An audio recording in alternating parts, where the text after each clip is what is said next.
What's up, everybody? This is Mr. Zonker's first official personal challenge video.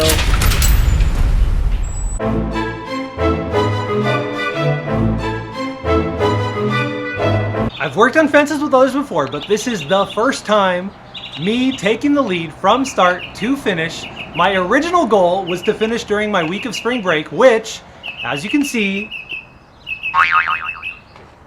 2 weeks after spring break did not happen. So once school started back up, we were just working a little bit each day, but it's slowly getting done. I'm gonna walk you through some of the steps of the project. Let's go. First step was the fun part, demolition.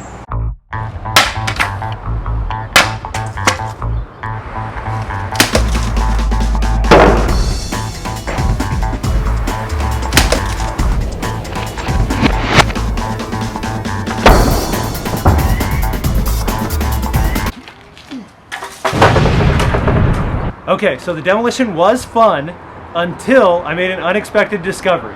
So basically, there used to be a massive tree right behind the fence right here.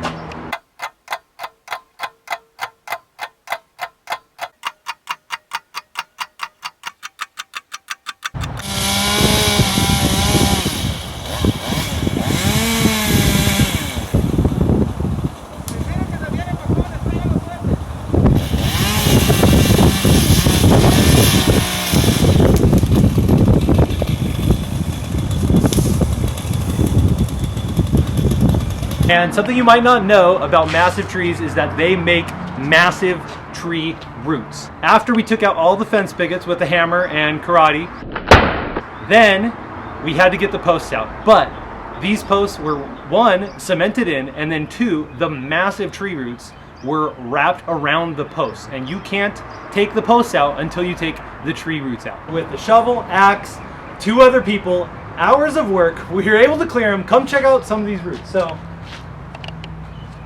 you know, you had some basic, some little ones to clear, not so bad.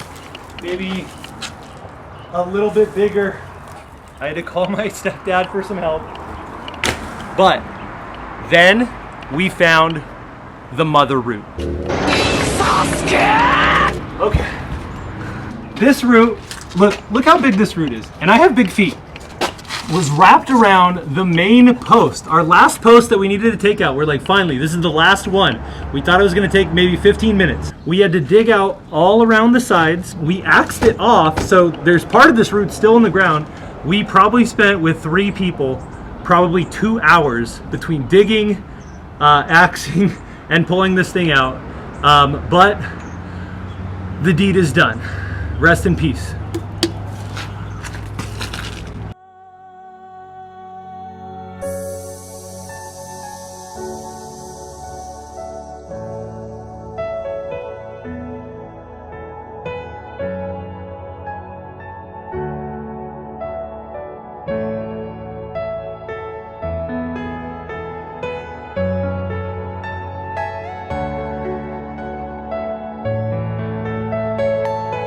So for this fence, I opted to use a metal post, which meant, of course, like I talked about, taking out the old posts. But metal posts have an advantage, and when the wood does rot, it's much easier to just pull the old wood off, put new wood on. But because it's metal, it doesn't rot, and the posts, if cemented correctly, can last a lot longer. This fence specifically, here, come on in. This post costed a little bit more money, but it has these holes actually, so you don't need to buy the brackets, and you can screw the wood directly into the post. To get these posts in the ground, first we need to dig holes, and they actually need to go into the dirt about 2 feet. So to save some time, since we are already delayed, and just to have some fun trying out a new tool, I decided to rent an auger from Home Depot. An auger is basically a big corkscrew. You hold onto it, and it drills into the dirt, and it elevates old dug dirt up and out, creating your hole much quicker and much easier on the body than digging by hand.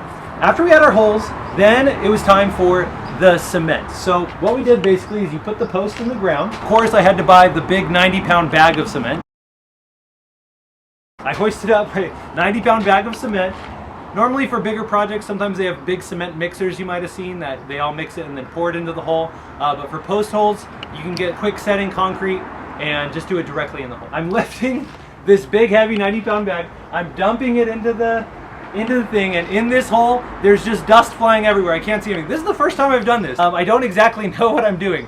So I'm holding the bag, I'm dumping the concrete, my wife is helping pour the water in, and I can't even see what's happening. There's too much dust. Finally it sets, and it actually set pretty strong, but come on in closer here, you can kind of see, because I wasn't watching close enough, the concrete actually set above the level that we would want to do it. So these are things that happen. When we did put this post in, here, come to the other side, I just kind of made this little, you can see some of them are a little lower than the concrete, so I just made this cut in one of the pickets, and then I had to cut off the bottoms of these two, and then later on we'll just put some dirt over the top of it and pretend like I never made that happen. So after getting the posts in, it was time to actually start building the fence. For this fence, we decided to go with a good neighbor fence. You might not know, but fences typically will have two sides. You have like the picket side that just is the flat wood, and then on the reverse side you have the rail side, or the cross beams, you call them the rails, with the pickets on the other side. And sometimes neighbors, they prefer a side. Sometimes people like the wood side, sometimes people like the rail side. A good neighbor fence, in theory, keeps both neighbors happy, and it's kind of either a compromise or giving both neighbors what they want. For this good neighbor fence, we decided to alternate. You can see going from rails, and then switches to just the pickets, just the rails. Life lesson: be on good terms with your neighbors. When you actually start building the fence, you definitely want to make sure to keep the fence straight and level. And to do this, I use what they call a string line. Basically, it's a taut string that you tie on both ends that will run just straight across. And then what you can do is, when you're putting up your pickets, is just use that line to gauge the top of it. It goes much quicker, and you can just line it up. And then, as you can kind of see along the line here, you just match those pickets up to the string line, and it keeps the fence straight.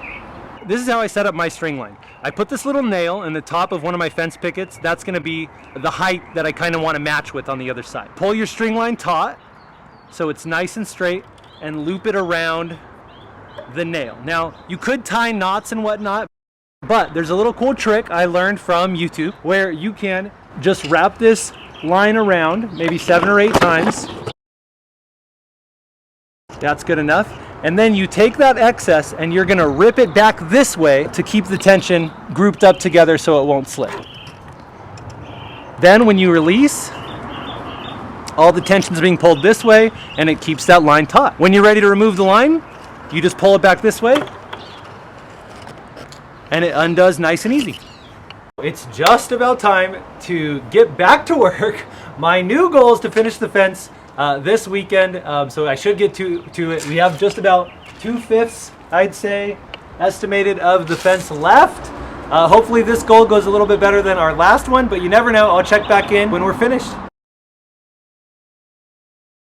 Well, after 3 weeks of work, the fence is finally complete. There was some obstacles overcome, some lessons learned, but me and my neighbor have a nice new fence that I'm proud of personally. Mr. Zonker, personal challenge number 1, complete.